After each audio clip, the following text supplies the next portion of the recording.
challenges facing Europe today, from the refugee crisis to the economy and the future shape of the European Union, all need actions that go beyond Brussels and Strasbourg.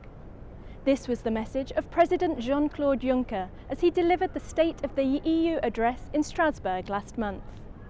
He called on the MEPs to get the message out into Europe's regions and cities.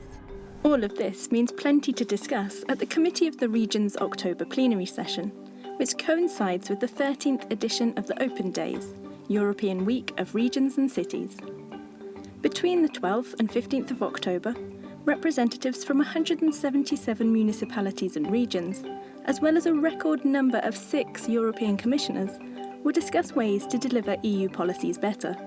Corina Crețu, Regional Policy Commissioner, and Carlos Moedas, Commissioner for Research, Science and Innovation, plan to highlight the need for smarter regions, cities and citizens at the first Open Day session on the 12th of October.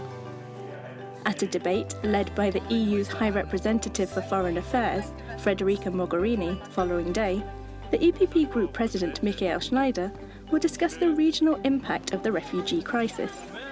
He will stress that local authorities are on the front line for providing arrivals with food, housing and schools. The CoR will also adopt its position on the digital single market, which has been prepared by Helmer Kuhn-Thijs. The EPP Group will take advantage of the presence of the Digital Economy Commissioner Günther Oettinger to present the conclusions of its study visit for students, where they ask for a European response to the digital skills gap. Miguel Arias Cañete, the Climate Commissioner, will be at the CoR's adoption of its position on the Energy Union, as proposed by Rapporteur Pascal Margin. And Agriculture Commissioner Phil Hogan will explain his work to give farmers and administrators a simpler and easier life.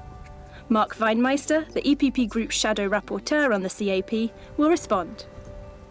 The plenary will also adopt a number of other EPP-led opinions, from Nikola Dobroslavic on cross-border cooperation, Jesus Ramalho Aller on aquaculture, and from Spiros Spiridon on better regulation.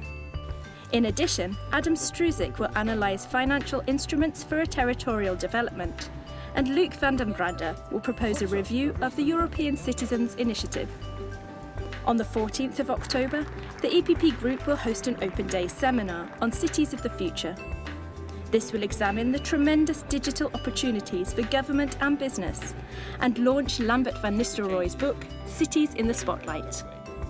Looking ahead, the EPP Group will fly to Madrid for the EPP Statutory Congress on the 21st and 22nd of October. Here, an EPP Group meeting will focus on ensuring that investment reaches the real economy.